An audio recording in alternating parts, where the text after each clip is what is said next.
Pada tanggal 16 Agustus 1986 di desa Kibledere, negara Turki, terjadi insiden mengerikan yang masih belum jelas penyebabnya. Orang-orang mendadak gila, beberapa dari mereka terkena penyakit tak dikenal, sampai tragedi kematian secara massal. Lalu film pun dimulai dengan artikel di koran tentang insiden tersebut, juga rekaman interogasi seorang dokter tentang apa yang sebenarnya terjadi pada tanggal tersebut di desa Kibledere. Namun dokter itu tidak mau berkomentar karena dia bukanlah seorang politisi. Di lain sisi, kemungkinan besar apa yang terjadi di desa Kibledere merupakan salah satu dampak dari sebuah kejadian di waktu yang sama, di mana pada tanggal 16 Agustus 1986 Turki melancarkan invasi militer ke wilayah utara Irak untuk melawan suatu gerakan separatis yang akan mengacaukan negara. Setelah terus dipaksa mengungkapkan apa yang terjadi, Pak Dokter pun akhirnya mengatakan jika rekannya, yaitu seorang psikiater bernama Dr. Ebru, memiliki rekaman penelitian tentang desa tersebut. Dan inilah dabe kerasukan. Köydeki insanların hayatı terör ve siz onlara neden yardım etmediğinizi açıklayın. Köyünde olanları neden? Ben hekimim beyefendi, siyasi Ebru. Doktor Ebru Kakkaş Üniversitesi ve o kayıtları bulun. Siz onlara neden yardım etmediğinizi Gerekli tüm raporlar hazırlandı.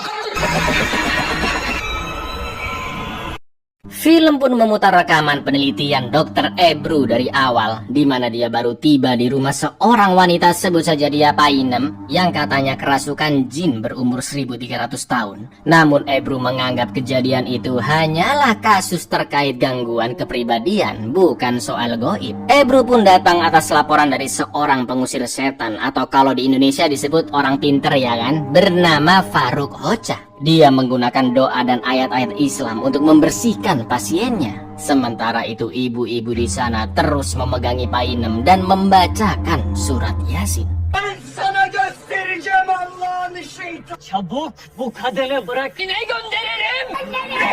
Bilin. Sen ne boklar yediğiniz Muhammeden Resulullah.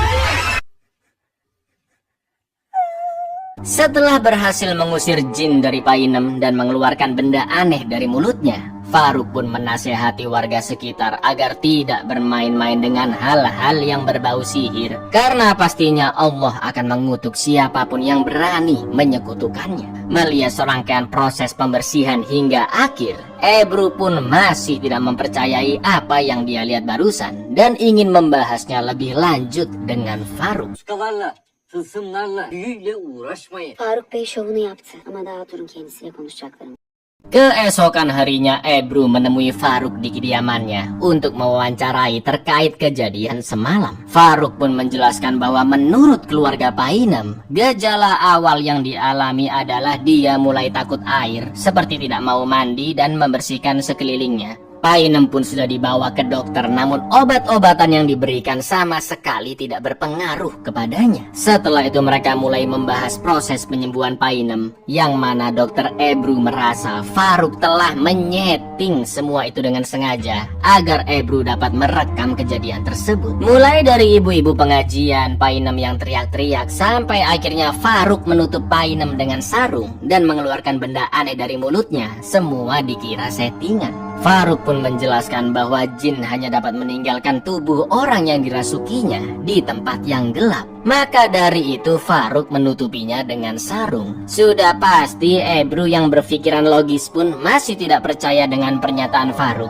karena benda yang keluar dari mulut terlalu besar, dan jika jin membutuhkan tempat gelap, Faruk kan bisa melakukan prosesnya di tempat tanpa penerangan, tidak perlu sampai tutup-tutup kain katanya. Faruk pun hanya pasrah dan mengatakan jika semua ilmuwan atau dokter pasti akan berpendapat seperti Ebru. Setelah itu, demi membuktikan kejanggalan praktek ini, Faruk pun dipaksa menangani pasien yang akan dipilih sendiri oleh Ebru. Bak, bu görüntüleri seyreden herkes o senin bir işler çevirdiğini düşünüyor. Şimdi lütfen cevap ver. Neden üzerine? Cinin bedenden çıkması için. Ne yani şimdi? Bununla beraber kadın cinler de dışarı çıktığı için. İyileştireceğin hastayı ben seçeceğim.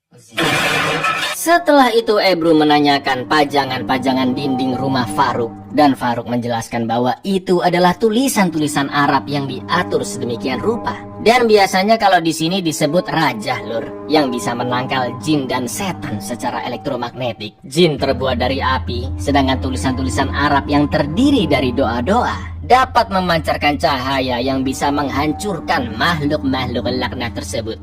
Meskipun Ebru masih tidak yakin dengan penjelasan itu, Farouk pun masih santai aja dan mengatakan jika di dunia ini ada beberapa penyakit yang memang tidak mungkin disembuhkan oleh ilmu kedokteran. Işık da bir elektromanyetik dal, cinler üzerinde tesiri olması. Bu da gözle görülür, elle tutulur, somut kanıtlar olması lazım değil mi? Somut bir kanıt olmadıkça anlaşmamız. Göreceğiz.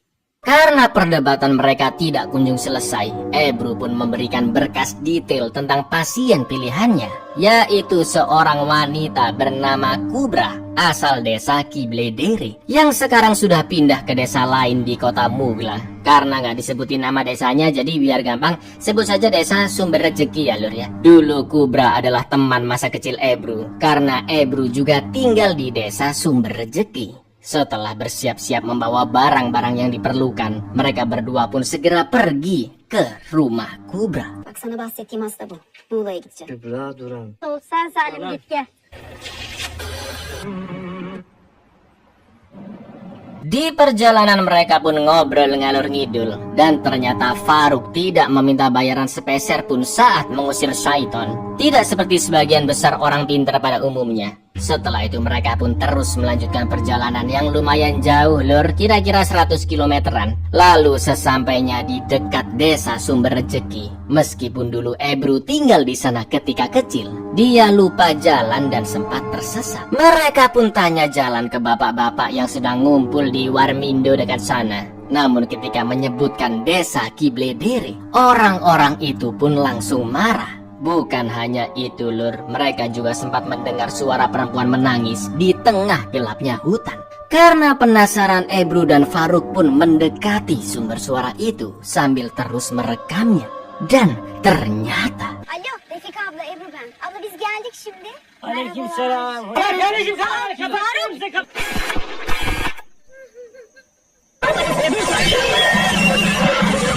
entah sosok bermata merah apa itu tadi. Apakah Haina yang memang suaranya seperti orang nangis atau nggak tahu apa lur. Untungnya sosok itu menghilang dan mereka segera menjauh dari sana. Setelah itu mereka pun melipir sejenak karena Farouk harus sholat terlebih dahulu. Akan tetapi mereka menemukan beberapa hal aneh di sekitar sana. Mulai dari kuburan dengan tulang belulang di sekitarnya, bangunan terbengkalai yang terbuat dari batu, kain-kain serta potongan tubuh hewan yang digantung di pohon, juga tulang-tulang yang membentuk pola segitiga bermata satu. Selain itu mereka juga menemukan angka aneh di pohon, yaitu 7175. Sebagai orang yang sudah sering mengatasi hal-hal gaib, Farouk pun yakin jika tempat itu digunakan untuk tujuan santet agar orang lain celaka. Lalu tiba-tiba Ebru mencium bau busuk yang luar biasa sampai membuatnya pusing. Kimin mezarı acaba? Ne bu böyle anlamadım ki.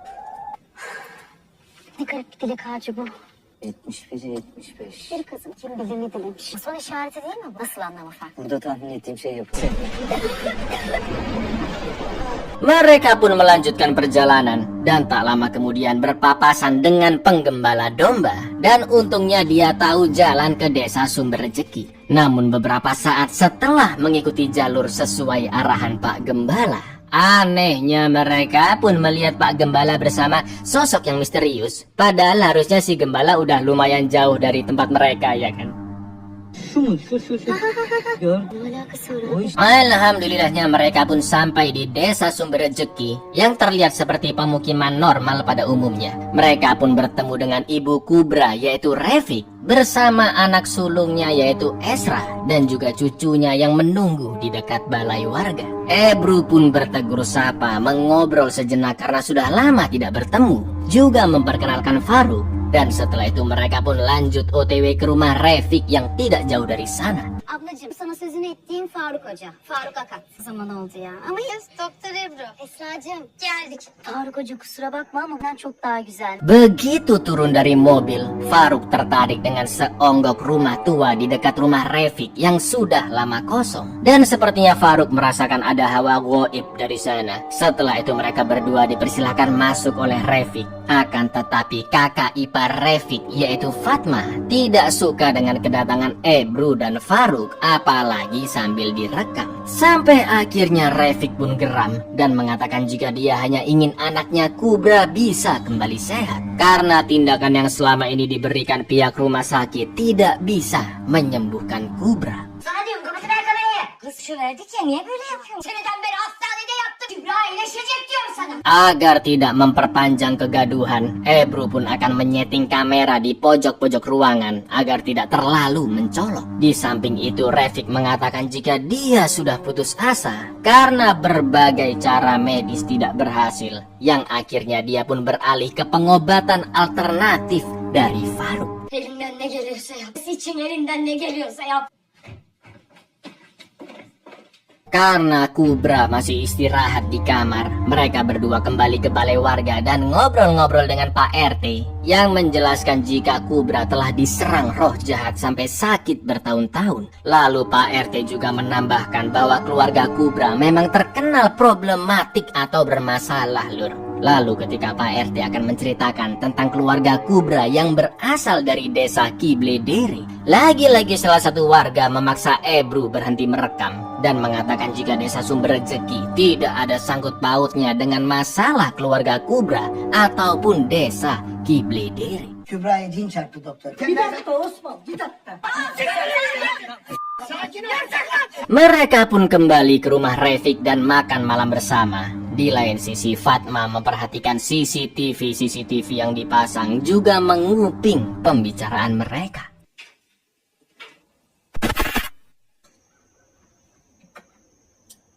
Sehabis makan malam, Refik pun menunjukkan rekaman pernikahan Kubra tepat sebelum dia sakit. Video memperlihatkan pesta meriah yang dihadiri keluarga serta kerabat kedua mempelai. Kubra pun juga terlihat sangat bahagia. Tapi tiba-tiba saat suaminya sedang menelpon seseorang, Kubra seperti menahan sakit di dadanya. Dan seketika ekspresi wajahnya berubah drastis. Kubra yang kerasukan pun tatapannya begitu mengerikan. Matanya memerah, giginya kuning. Lalu dia mengambil pisau dan menusuk-nusuk suaminya, juga menyayat-nyayat wajahnya berkali-kali secara brutal hingga dia tewas.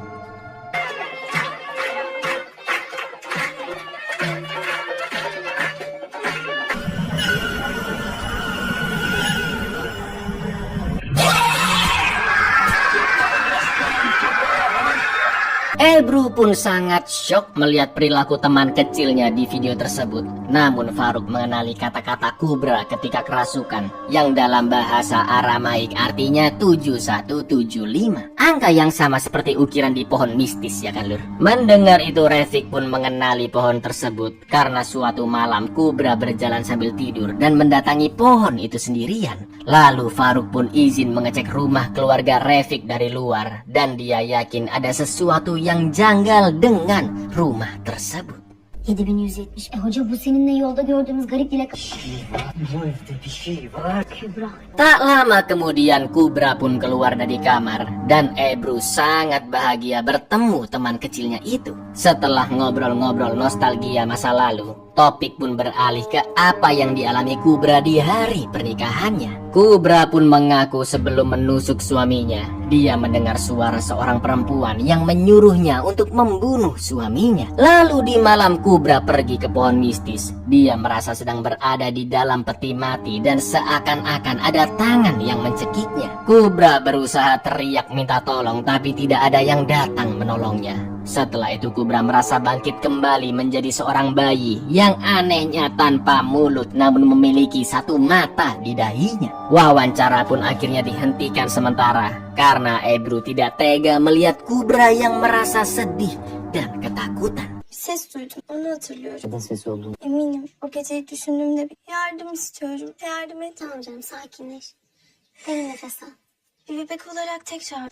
Burada tek bir gözü var. Setelah itu Refik pun menunjukkan barang-barang bukti dari pembunuhan yang dilakukan Kubra dan masih disimpan di sana. Mulai dari kain-kain berdarah, gaun pengantin, sampai pisau yang dia gunakan saat itu. Setelah insiden polisi pun sempat menahannya. Namun karena Kubra dianggap memiliki penyakit jiwa, Kubra pun langsung dirawat ke RSJ selama 2 tahun. Namun kondisinya tidak kunjung membaik. Setelah itu Faruk bertanya kapankah suami Refik yaitu Bilal meninggal. Dia pun menjawab bahwa tidak lama setelah Kubra lahir, tiba-tiba almarhum suaminya Bilal terjatuh dan muntah-muntah hingga akhirnya menghembuskan nafas terakhir. Refik yang teringat dengan semua kejadian itu pun merasa lemas dan jatuh ke lantai. Sonra doktorlar gelmiş. 2 sene orada kaldık.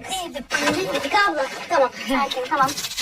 Setelah menenangkan diri, Refik pun menjelaskan jika dia bingung apa yang terjadi dengan anaknya Kubra. Padahal dia sudah menggantungkan jimat mata satu khas pajangan Turki yang akan mengusir energi-energi jahat di rumahnya. Lalu Faruk mengatakan bahwa jimat mata satu yang tersebar di rumah harus dibuang, karena benda tersebut adalah simbol setan yang bisa menarik kekuatan iblis dan jin. Gak pakai lama, Faruk pun langsung membuang jimat-jimat itu, termasuk yang dipakai oleh Kubra.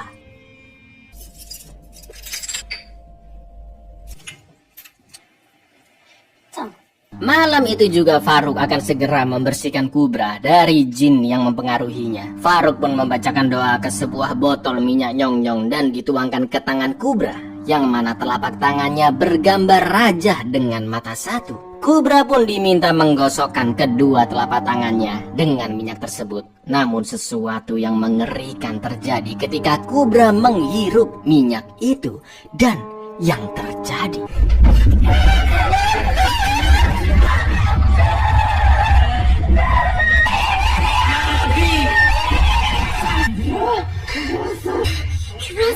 untuk sesaat Kubra kerasukan, namun dia kembali sadar dan mengatakan jika dia sangat ketakutan karena jin yang merasukinya sudah hadir di kamar tersebut. Tiba-tiba keluar darah dari hidung Kubra dan dia pun meringkuk di lantai. Dengan sangat hati-hati Faruk memasangkan kain hitam kepada Kubra dan berusaha mengeluarkan benda goib yang berada di dalamnya.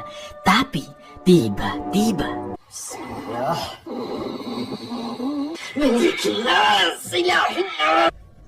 Ruqyah Faruk masih belum berhasil dan Kubra malah melukai tangan Faruk, yang mana setelah dia cek ke buku kunonya, luka tersebut adalah simbol yang berarti cermin, dan jin laknat itu telah benar-benar menguasai tubuh Kubra seutuhnya. Faruk pun merasa jika makhluk yang dia hadapi sekarang jauh lebih kuat dari sebelumnya. Untuk proses pembersihan selanjutnya, Faruk meminta ruangan gelap dengan 2 cermin dan juga lilin. Akan tetapi sebagai orang yang mengedepankan logika, Mbak Ebru ini masih aja loh menganggap Kubra hanya sakit dan Faruk tidak memiliki kekuatan supranatural.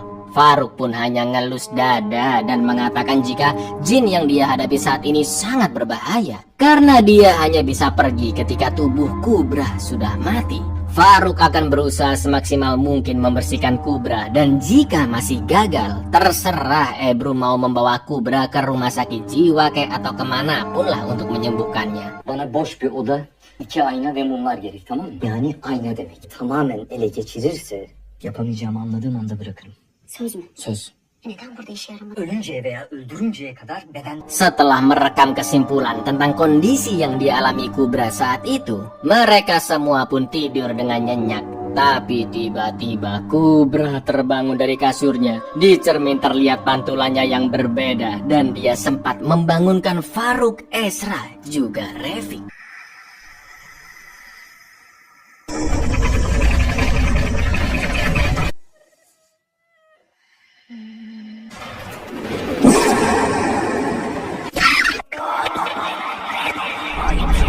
Keesokan paginya ketika sarapan, Ebru tiba-tiba batuk dan mengeluarkan 2 benda aneh dari mulutnya. Lalu di malam harinya mereka pun akan memulai ritual selanjutnya. Faruk berdoa di sebuah ruangan gelap dengan kedua cermin di kanan dan kirinya. Lalu ada 8 buah lilin juga 2 mangkok dupa-dupaan. Setelah itu Faruk memenuhi ruangan tersebut dengan asap tebal, juga menaburkan garam. Lalu Faruk menutupi dirinya dengan kain hitam bersama kamera yang telah diberikan oleh Ebru untuk menjadi bukti. Setelah itu Faruk berteriak jika dia ingin berbicara dengan jin yang bersembunyi di dalam cermin.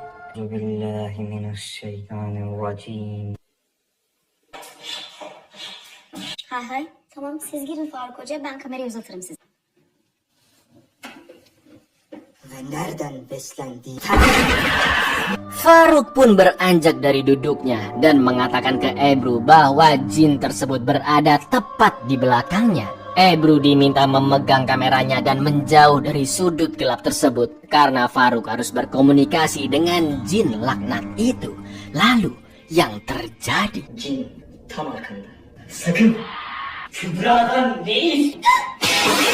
Ölüm büyüsü dedi. Bu evde toprakla temas eden güneş. Jin tersebut meninggalkan sebuah simbol dari taburan garam yang artinya mantra kematian dan kemungkinan besar telah ditanam di salah satu toilet yang sudah tidak terpakai. Refik pun memberitahu lokasi toilet yang tidak terpakai tersebut dan Faruk segera menggalinya. Ternyata bener lur, di bawah toilet tersebut Faruk menemukan banyak potongan-potongan bangkai hewan, sebuah tasbih, gembok, tapal kuda, sekumpulan rambut, boneka mirip jenglot, bahkan sampai kepala sapi ya. Sumpah ini ngeri banget sih. Krek. Hadi ve mafila.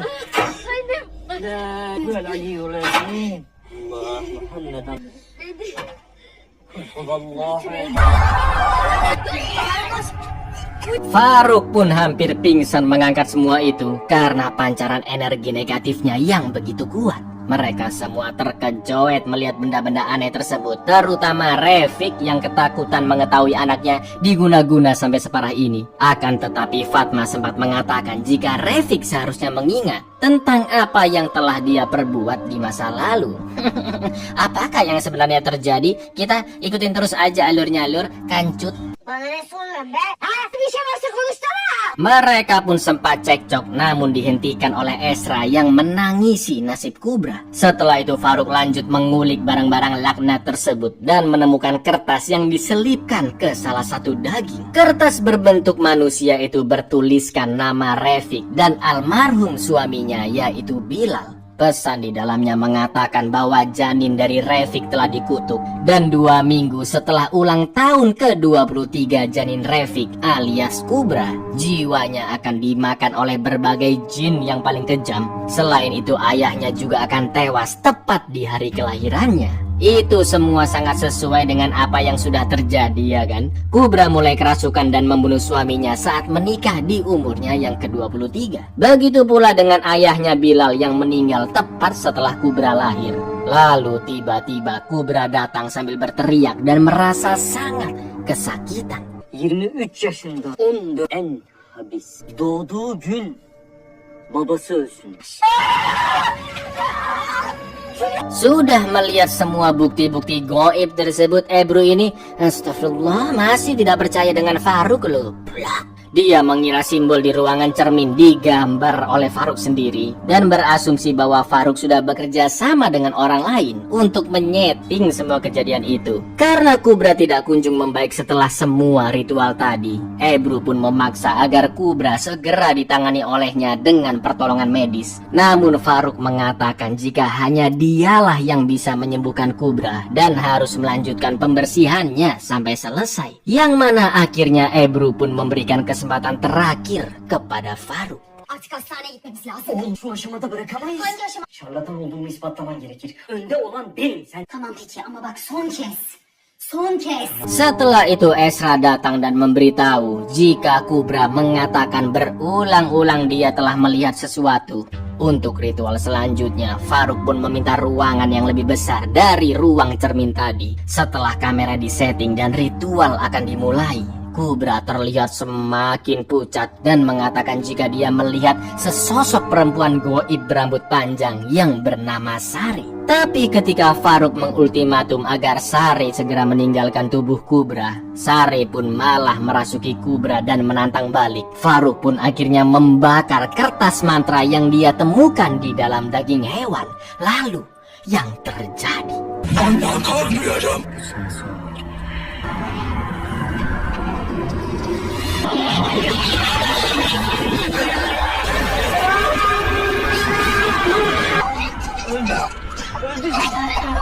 alhamdulillahnya setelah muntah darah hitam, Kubra pun kembali sadar dan Faruk yakin jika kutukan Kubra telah berhasil dihilangkan. Sebagai ibu kandungnya, Refik pun merasa lega dan berterima kasih kepada Faruk. Esra sempat menanyakan siapakah yang tega mengirimkan santet laknat ke keluarga mereka. Lalu Faruk menjawab bahwa yang terpenting sekarang Kubra telah kembali normal dan pastinya Allah yang akan membalas pelakunya. Akan tetapi Lur, lagi-lagi kejadian aneh masih terjadi di sana. Hocam peki bu büyü Kübra kurtuldu artık bizim.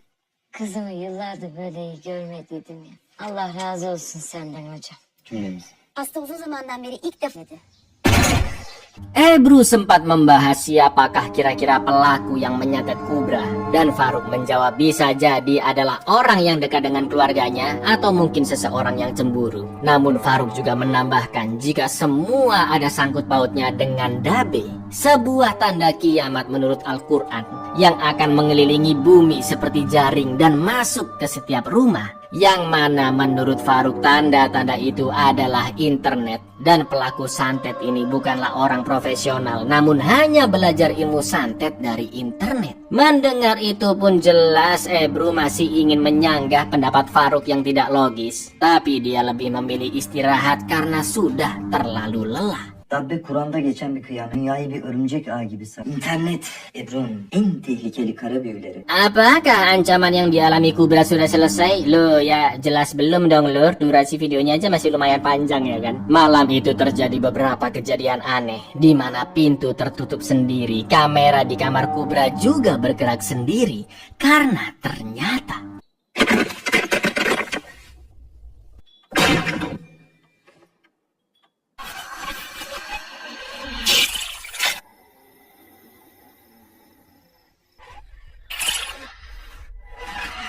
Kübra? ya, Kubra kembali kerasukan, tapi kali ini lebih ekstrim. Dia lari mengambil pisau yang dia gunakan untuk membunuh suaminya dulu, juga memakai gaun pengantin merahnya. Lalu Kubra menyayat-nyayat wajah Fatma yang sempat melihatnya. Mereka pun langsung menelpon ambulan. Lalu Faruk dan Ebru segera pergi ke pohon mistis untuk mencari Kubra. Dan ternyata benar wanita itu sudah berada di tengah-tengah simbol bermata satu. Lalu yang terjadi,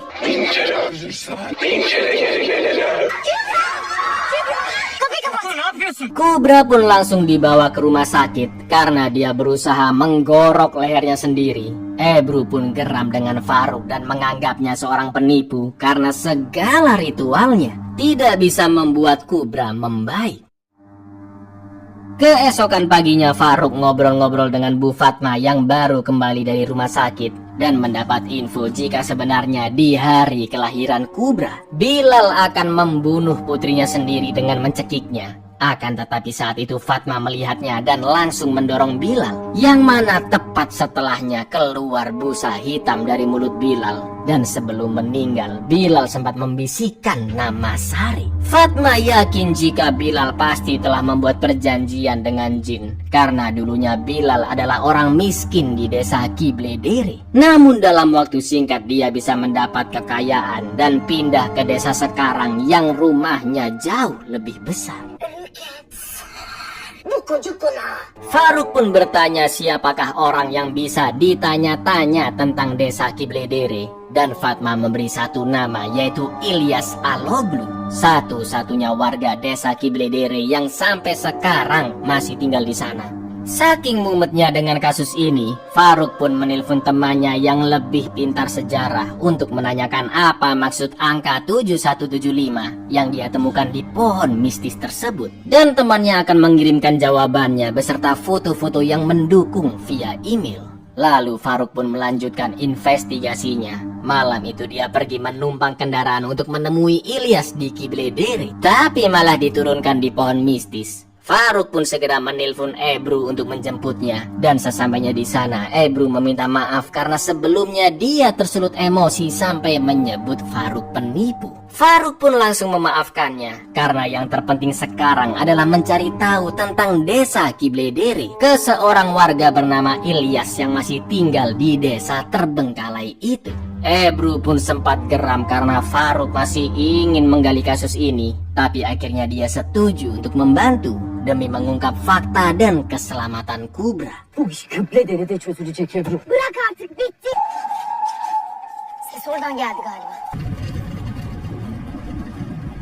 Sesampainya di sana lagi-lagi Faruk menemukan angka 7175 lagi di sebuah bangunan yang masih belum dia ketahui artinya. Setelah itu mereka pun lanjut berjalan kaki melewati rumah-rumah penduduk dan kita diperlihatkan kejadian gaib di mobil Ebru.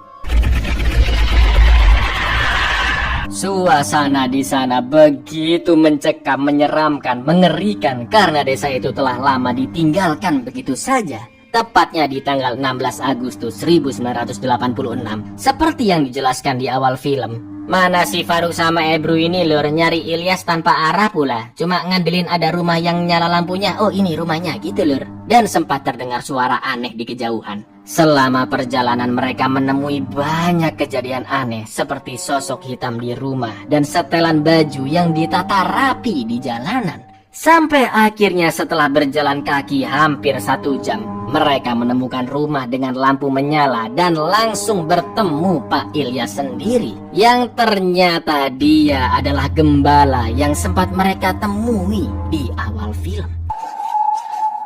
Ses oradan geldi galiba. Bu kadar insanın burayı terk etmesi için. Tarihlerde, gazetelerde yayın. Faruk Hoca dur kıpırdama. Yine 71-75. Ne simsiyah ne? İçeri kaçtı, sıraya kaçtı. Hayda. Bu ne şimdi?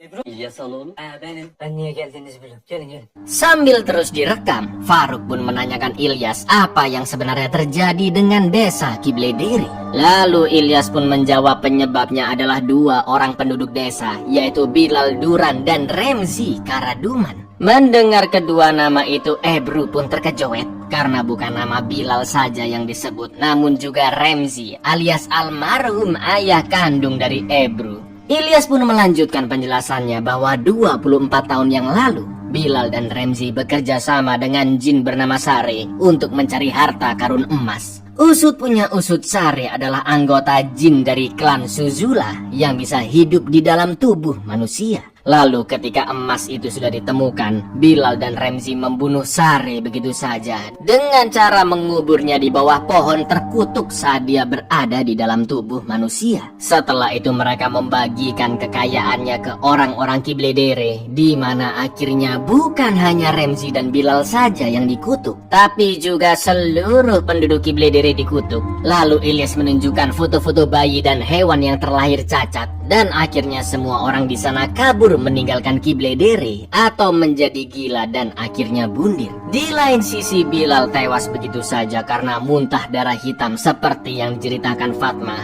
Sedangkan Remzi tewas karena kecelakaan saat Ebru kecil, yang menurut Ilyas insiden itu dilakukan oleh Sare yang sedang balas dendam. Bilal Duran ve Remzi Karaduman. Babam mı? He baban. Yani altınları bulduktan sonra öldürmeye karar verdiler. Bilal'le Remzi altınları sattık, hepsi lanetlendi.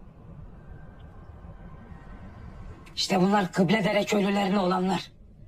Setelah itu Ilyas juga menjelaskan jika Sari ingin kembali ke dunia dengan mengambil jiwa Kubra dan bisa dibilang kayak tumbal gitu lur. Faruk pun bertanya dari mana Ilyas mendapatkan semua informasi ini. Lalu Ilyas menjawab bahwa dia diberitahu oleh istrinya yang dari tadi berada di ruangan itu karena ternyata istrinya adalah seorang jin lur. Akan tetapi ketika Faruk menanyakan apakah istri Ilyas bisa membantu mereka dalam masalah ini, tiba-tiba 71-75 nedir? horor banget itu bayinya si Ilyas sama istri jinnya. Ternyata jin tersebut menolak untuk membantu karena takut dengan jin-jin dari klan Suzula yang salah satunya dibunuh Faruk ketika membersihkan Kubra di gudang. Dan ternyata jin klan Suzula yang dibunuh bukanlah Sari. Itulah kenapa Kubra masih kerasukan di esok harinya, yang pastinya hal itu bisa membahayakan Ilyas, istri jinnya maupun Faruk dan Ebru. Kejadian gaib terus terjadi. Ebru dan Faruk dikejutkan dengan mobil yang dipenuhi cap tangan berupa darah. Melihat itu Ebru pun panik ketakutan karena walaupun segala hal gaib yang dia lihat sama sekali tidak logis, namun semua yang ditunjukkan kepadanya sangat-sangat nyata.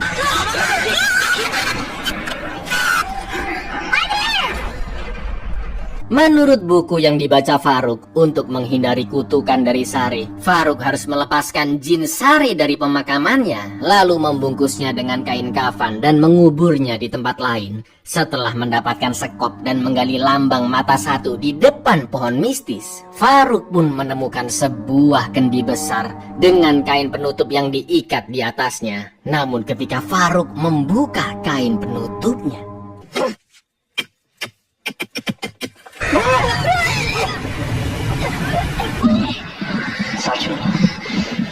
setelah membungkus kendi tersebut dengan kain kafan, Faruk menguburkannya di tempat yang berbeda. Mereka berharap dengan ini kutukan Sari benar-benar akan berakhir. Tak lama kemudian terdengar suara raungan dan kamera pun sempat error. Lalu Faruk mengatakan di depan goa dekat sana bahwa dia sudah menguburkan Sari dengan layak. Faruk pun meminta agar jin klan Suzula berjanji untuk benar-benar melepaskan kutukan dari hidup Kubra. Sare'nin ölü bedenini size... Kini situasi sudah tenang. Mereka berdua kembali ke rumah Refik dan Kubra yang sudah pulang dari rumah sakit juga sedang beristirahat. Refik pun sangat berterima kasih kepada Faruk dan Ebru karena telah membantu anaknya sampai saat ini. Namun tak lama kemudian Refik mengatakan bahwa dia ditelepon oleh Ilyas yang meminta Faruk pergi menemuinya sekarang juga jika ingin Kubra tetap hidup. Sedangkan Ebru diminta untuk tetap menemani Kubra di dalam rumah. Gitmesin gel Kübra ölüleri çekmiş. Sementara Faruk OTW menuju Ilyas, Ebru merasa ada yang mengganjal di pakaian dalamnya. Dan ternyata entah siapa yang memasukkannya. Terdapat sebuah kertas raja dengan foto Kubra dan Ebru di bawahnya. Üzerinde benim önce gördüğümüz tuvalet bir sürü bir yer. Di perjalanannya ke desa Kibledere untuk menemui Ilyas, Faruk ditelepon temannya yang sudah mengirimkan email foto-foto tentang maksud 7175. Ternyata jika angka tersebut ditulis dengan bahasa Arab Lur, akan terbaca Vivo, yang artinya adalah aku masih hidup. Menurut teman Faruk, kode Vivo sering dipakai oleh jin yang telah dibunuh dan dikubur oleh orang untuk memberitahu jika sebenarnya jin tersebut masih hidup. Faruk pun berkesimpulan jika maksud Vivo di sini bahwa sebenarnya Sari masih hidup. Menurut buku pegangan Faruk, jika membuka kuburan jin mati, maka kutukan akan menghilang. Tapi jika membuka kuburan jin hidup, maka kutukan akan semakin parah. Itulah kenapa saat Faruk membuka kendi kuburan Sari, angin berhembus sangat kuat dan keluar gas pekat dari dalam kendi karena Sari masih hidup, Lur. Selama ini Sari hanya disegel dan tanpa sengaja Faruk telah melepaskannya. Mampus ya, kan salah besar Cak Faruk ini, Lur. Vivo yaşıyorum demek Faruk. Lan insanlar tarafından öldüğüyle haber verdiler. Mezarını açarsan lanet artar. Tak lama kemudian datanglah Ilyas dalam kondisi penuh luka dan menyalahkan apa yang telah Faruk perbuat. Ilyas mengatakan bahwa jin klan Suzula telah membunuh istrinya dan sebentar lagi Ilyas juga akan dibunuh. Faruk pun memberitahu kedatangannya ke sana karena Ilyas menghubungi Refik agar Faruk datang ke sana. Tapi Ilyas menjawab bahwa itu semua bohong, bahkan telepon aja dia nggak punya, Lur. Ilyas yakin bahwa ini semua sudah direncanakan oleh Refik dan putri sulungnya Esra yang menggiring Faruk untuk membuka segel Sari, sementara tubuh Ebru akan dikorbankan untuk menggantikan Kubra sebagai inang baru dari jin Sari. Ilyas yang ketakutan pun berusaha kabur, namun itu percuma karena jin klan Suzula datang membawanya untuk dibunuh. Kendimden evden ayrı. Ya ben nasıl çağıracağım? Telefon yok, bir şey yok lan. O ana kız planlamış. Verecekler Sare'ye. Joker.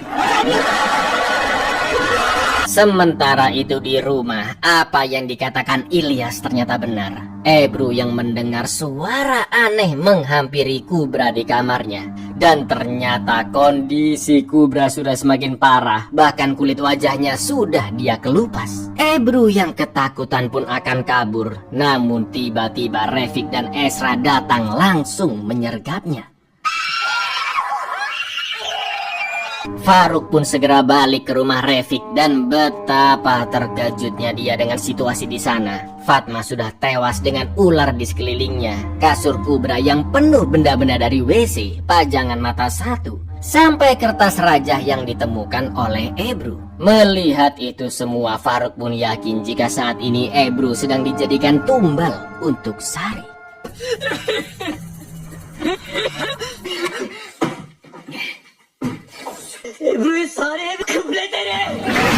Dari sana Faruk pun langsung OTW ke pohon mistis untuk mencari Ebru.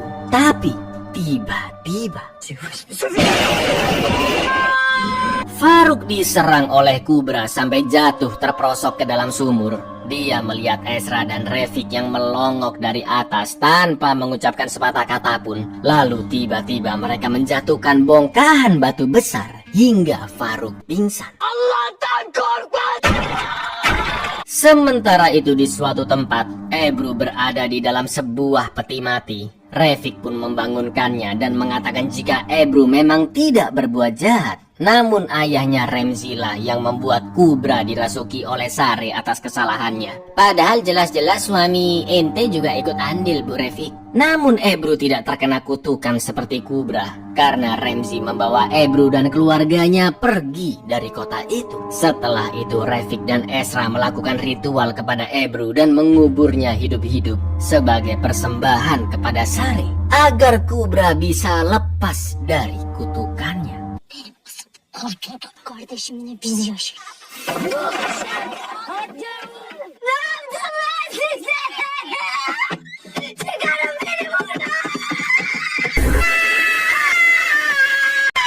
Setelah semua yang terjadi, mulai dari mayat Fatma yang ditemukan di rumah dan tidak ada yang tahu kemanakah Rafik, Ezra juga Kubra, membuat warga sekitar merasa curiga dan melapor ke kepolisian. Pencarian pun dilakukan ke sekeliling area tersebut. Mereka menemukan Faruk Hoca di dalam sumur dengan keadaan terluka parah dan amnesia akibat cedera parah di kepalanya. Namun Rafik, Ezra, dan Kubra masih belum ditemukan. Di lain sisi, semua tanah milik keluarga Kubra ternyata juga sudah dijual sebelum kejadian ini. Dan sampai saat ini belum ada yang mengetahui bagaimanakah nasib Dr. Ebru. Pemerintah lokal belum mengeluarkan laporan resmi. Begitu juga dengan ibu kandung Ebru yang memilih untuk tidak berkomentar.